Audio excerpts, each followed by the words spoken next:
So in the introduction I spoke about site audits, and it's a loose term that people use. What are you auditing? Now you can audit your content, you can audit your links, you can audit your site speed.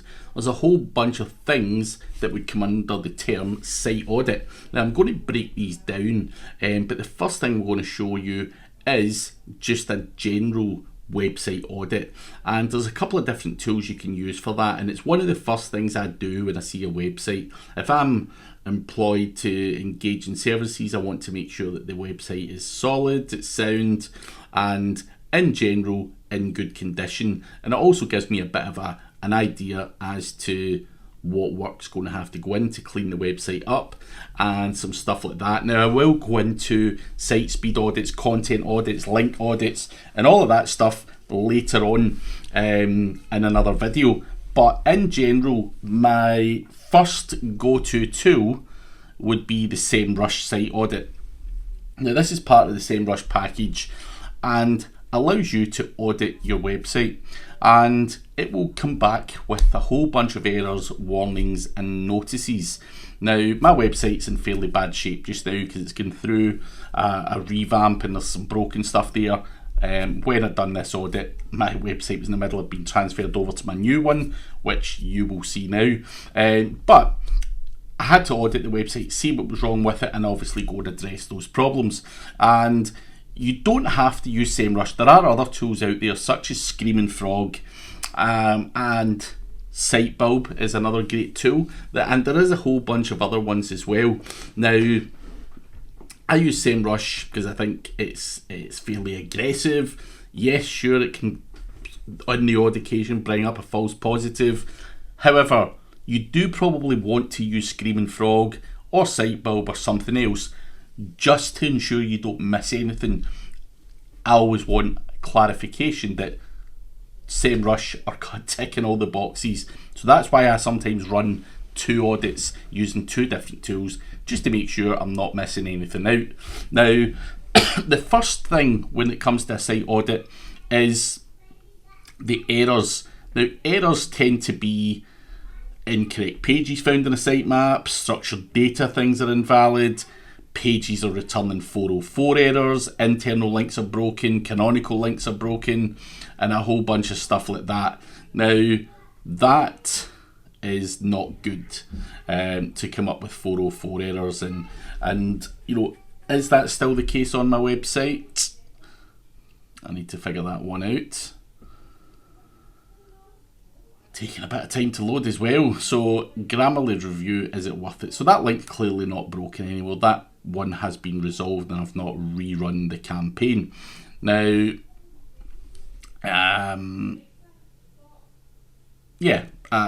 it's all good. So you know, this is the type of thing that you're flagging up, but you want to ensure that you are clicking on these as well and making sure that that everything is working. Obviously that's saying it's got a 404 error and all that kind of stuff. So we do want to check these errors and resolve them. You know, internal links are broken. So again, I have got a broken link there. Again, the website's taking ages to load. It's actually been worked on just now. So I'd need to go in and check, you know, whether that link was still broken and rectify that issue. And again, just work your way through the list here, and clean all of this up.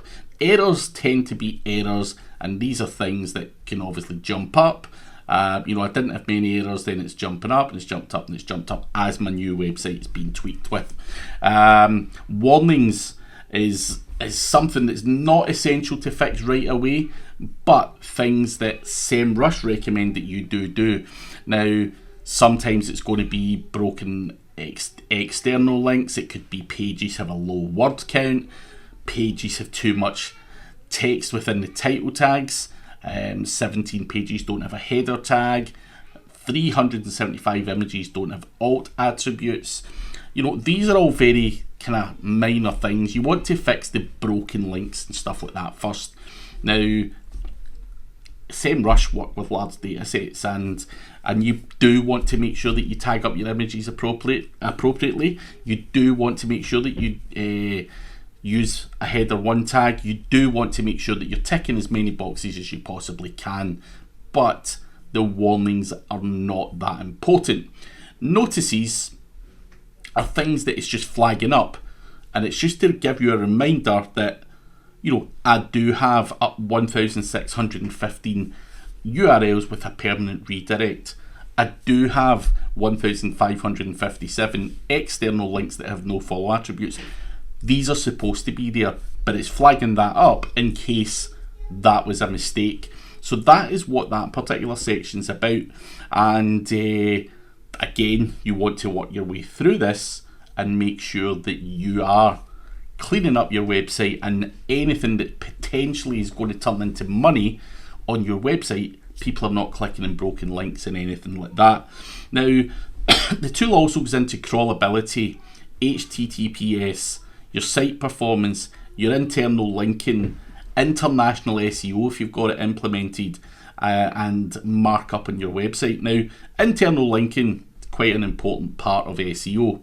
And I've got 6 broken internal links. I have no issues with malformed links. I've got 10 external links that are broken, and I have a no follow attributes in one of the outgoing internal links. So it will tell me what is going on. It gives me some notices, pages passing most influential link rank. It will tell me which one of those pages is working well for me. And internal linking is something many people don't do that well. So again, you want to look at all of these things on your website.